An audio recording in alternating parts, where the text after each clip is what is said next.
নরেন্দ্র মোদীর মতো এত আলোচিত সমালোচিত প্রধানমন্ত্রী ভারত দেখেনি। তার মতো নির্বাচনী সাফল্য আর কেউ পাননি। রাজ্য ও কেন্দ্রে এমন দাপটের সঙ্গে টানা রাজত্বও কেউ করেননি। তিনি সম্প্রতি যুক্তরাষ্ট্রের কম্পিউটার বিজ্ঞানী ও পডকাস্ট হোস্ট লেক্স ফ্রিডম্যানকে ১৬ মার্চ রবিবার একটি সাক্ষাৎকার দিয়েছেন। সেখানে তিনি বিভিন্ন বিষয় নিয়ে কথা বলেছেন। এতে তার ছোটবেলার কথাও উঠে এসেছে।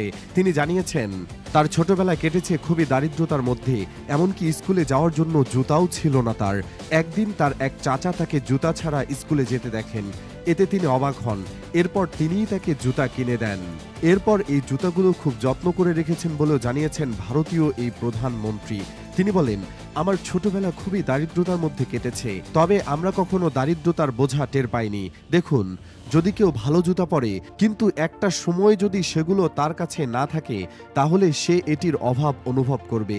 কিন্তু আমাদের ক্ষেত্রে আমরা আমাদের ছোটবেলার জীবনে কখনো জুতা পরিনি। চাচার জুতা কিনে দেওয়ার প্রসঙ্গে মোদি বলেন, আমি আমার স্কুলে যাচ্ছিলাম, যাওয়ার পথে দৌড়ে চাচার কাছে যাই। তিনি আমাকে দেখে অবাক হন, জিজ্ঞেস করেন, তুমি এভাবে স্কুলে যাও? তো ওই সময় তিনি আমাকে একজোড়া ক্যানভাস কিনে দেন এবং আমাকে পরান। ওই সময় সেগুলোর দাম হয়তো 10 থেকে 12 রুপি ছিল।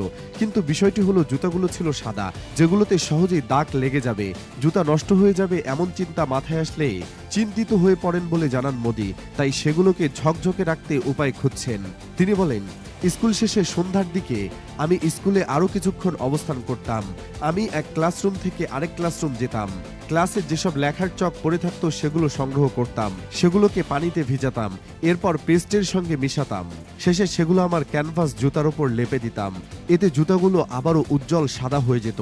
এছাড়া স্কুলে কাপড় আয়রন করার জন্য ইস্ত্রি না থাকায় তামার পাতিল গরম করে সেটি দিয়ে কাপড়ের ওপর চাপ দিয়ে আয়রনের কাজটি করতেন বলেও জানিয়েছেন মোদি। তিনি বলেন, তার মা পরিষ্কার পরিচ্ছন্ন থাকতে পছন্দ করতেন, হয়তো সেখান থেকেই তিনি এই অভ্যাসগুলো পেয়েছেন।